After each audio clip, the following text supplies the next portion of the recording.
This conversation is going to help you a lot. The thing that trips most humans up, we love you so much.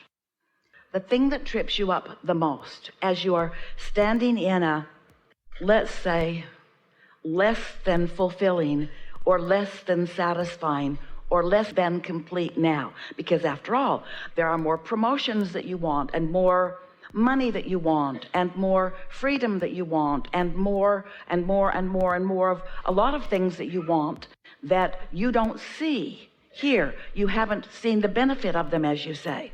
They're missing from now. When you hold a desire and you focus upon the desire and you stop focusing upon the absence of the desire, the new desire has to fill in the space. It just has to.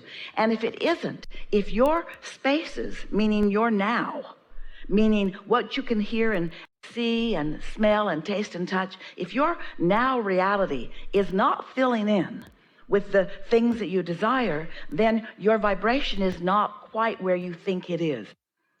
It's not where you want it to be. And so as your awareness is, as it clearly is, and it's all right, it's the way most are doing, is upon what is now and therefore what's missing from now, your awareness of the missing things in your now prevent them from coming. It's the confusion that most humans find when they begin to become deliberate creators. Because creating is about identifying what is wanted and then letting that identification have been enough and now be in an optimistic mood for the universe to deliver to you the clues and the impulses and the advantages of witnessing those things that you desire filling, flooding, moving into your experience. But if you are so keenly, so acutely aware of the question, and the question is, where is this that I want? Then your now holds a vibrational frequency that does not allow you to perceive the clues and the impulses and the motion forward to what you want. And so that's why it feels like your desire keeps moving forward, but you do not. So we're going to say it in very blunt terms. Your awareness of now is preventing your now from changing, because your attention upon what is such a dominant vibration. So you're offering a vibration mostly about what is, and it's full of questions like, where is it? And what do I need to do differently? And why doesn't it come faster? And those kinds of things, which keeps it from coming, because the vibration of the question and the vibration of the answer, or the vibration of the asking and the vibration of the receiving, are different frequencies. And it doesn't mean that the question is a wrong frequency or a bad frequency. It means it's a different frequency. We're going to say it in an even more blunt way so that all of you can sort of take it in. Now is what's getting in the way of what you want to create, because now has already been created. What you're living now, this now reality, this is as a result of the energies that you have flowed. In other words, this now reality is old news, and it is also the bouncing off place for what is new. And so you've got to get more of your attention on the feeling of where you're going, and the feeling of expansion, and the feeling of the new, and the feeling of adventure. And you've got to get your attention off of the disappointment that now isn't more. Can you hear that? This is really a leading edge conversation. In other words, you are physical beings who are having a conversation, unlike conversations that most anybody has on this planet. You're discovering how to mold your energy, your point of attraction, so that you can receive what you desire. This is deliberate creation at its best. And there are just no more blunt words that we can give to you, is that if you are keenly aware of what is in your reality, what is in your reality will keep becoming more of what is in your reality. And so if things are missing and you're focused upon what is, those missing things will continue to be what is, you see. So be a little less in your head and a little more in your emotions. Be a little more general and a little less specific. Be a little more allowing and a little less trying so hard, a lot less effort, and more imagining and dreaming, but not imagining to create it. You see, step one already took care of it. Lots of step ones already took care of it, and it's all queued up and flowing to you, but you're missing the cues because you're so aware of what is. And we know why. We get it. You do too. You've got eyes that see it and ears that hear it and so forth. You are so acutely involved in what is that you don't let it change. So what's the answer to that? The answer is to become more lighthearted, more easy about things, less determined about making things happen, more aware that things have already been made happen and that now you are tuning into them so that you can witness the last unfolding of them. Do you know that the things that you're asking for have been created for a long time, and they are getting more and more and more and more ready for you? And so you've got to get more and more and more and more ready for them. And so let's let that more readiness that you are accomplishing be more emotional anticipation and less determination of making it happen. If we had talked to you in the earlier stages, you wouldn't have needed to hear from us because you hadn't forgotten all of this at that time. We would have said, be playful about it and don't worry about it, it's coming. And as you watch children, they seem to understand that to a large extent. It's like you feel like you're on the verge of something that you can't quite hear. And that I can't quite hear it is the dominant vibration that's going on within you. Feel the difference between saying, I know I'm being guided, and in time I'll receive an impulse, and saying, there's guidance being given and I can't hear it. Can you feel the difference in those two approaches? And so while it seems like a very hair-splitting, not very important difference, is the difference between being in the question or being in the receptive mode of the answer. So do you feel urgency about your motion forward? Why do you think that you feel an urgency about your motion forward? If it is really true, and it is, that you can be or do or have anything, and that you're in the process of figuring out how to let that flow, then what do you think the urgency is about? Why are you doing that to yourself? Why are you not just more easygoing about it? Why are you not more willing to just let it come to you? The question that we're really asking is, why do you keep hammering at the question instead of just relaxing and knowing that the answer will come? When you meditate and you really quiet your mind, when you are in a position to hear something, you'll hear it.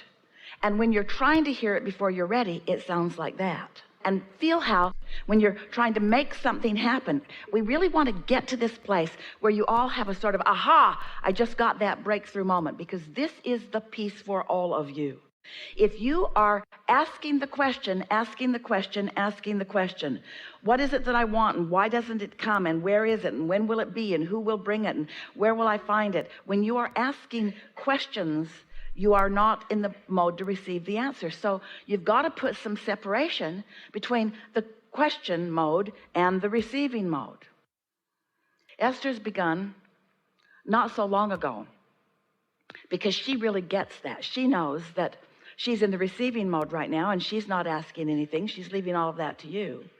But in her own personal life experience, when a question occurs to her, she just writes it down. She's been writing down really what you would call ordinary things, like with this new employee that's coming on board as soon as we get back to San Antonio, what is the best utilization of his talent?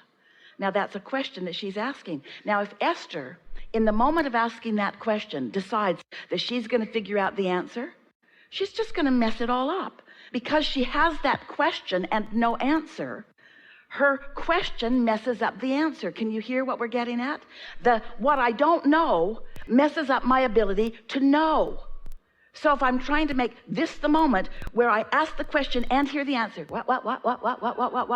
The fact that I think I don't know the answer, and clearly she doesn't know the answer because that's why she's asking the question. So she could stay up all night every night. She could write pages and pages and pages of what will this person do, and come up with very few answers that will be satisfying to her, because she's not allowing the answers to come because she's still doing the questions. So, we're getting somewhere, aren't we? So humans You work like this. It doesn't work out very well for you, but this is the way most of you work. So you walk around in your physical bodies. It's a lovely thing that you do. And you ask a question and somebody else offers you an answer. You ask questions and you expect an answer. You ask a question and you expect an answer. It's the way you sort of dialogue with each other. And here's something that we really want you to take to heart just for a moment. A lot of people that are giving you a lot of answers don't really know the answers, but it's not stopping them from giving them to you anyway.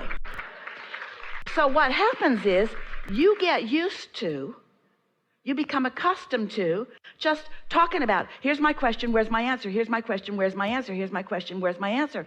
And we want you to understand that the answers are all queued up for you, but when you're asking the question, you can't receive the answer. You got to put separation between what you want to know and when you're ready to hear it. That's why sometimes answers come to you in your dream state. That's why sometimes they come to you when you're just coming out of meditation. You've got to put some distance between that question and answer. Now, how do you put distance between? We're talking about vibrational distance. Are you getting this? How do you put vibrational distance between your asking or your problem and your answer or your solution? How do you put some distance between it? Well, slumber puts distance between it. Changing the subjects puts distance between it. Meditation puts some distance between it. Making lists of positive aspects about things that are easy for you to write positive aspects about does.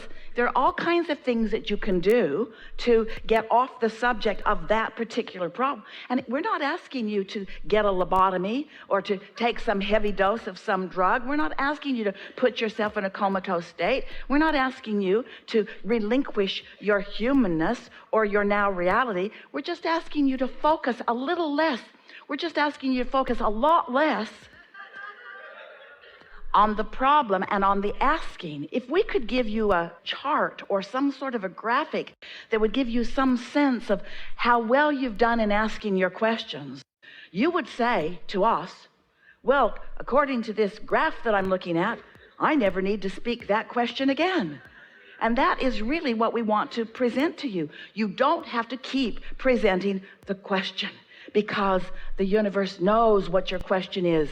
Your vortex holds the answer. Your inner being knows the answer. Your inner being knows where you stand in relationship to the answer. Your inner being is giving you things all day, every day. And so the question we're asking you is, why aren't you receiving the answer? Because you're too balled up in the question. We want you to just give it a rest. Just give it a rest. You've asked the questions. You've done the due diligence. You've sifted through the contrast. You are worthy beyond our ability to express it to you. There's not one more thing that you need to do in order to get yourself right about this. But you do need to forget about it. We've been talking for a long time about step 1 being when you ask, and step 2 being source answers, and step 3 being you line up with it and receive it, and step 4 being you get really good at that, and step 5 being when you're back in step 1 and you're not mad at yourself because you accept that the question part of life or the problem part of life is what cues you up for the attraction of the expansion of the greater understanding. Are you hearing what we're getting at?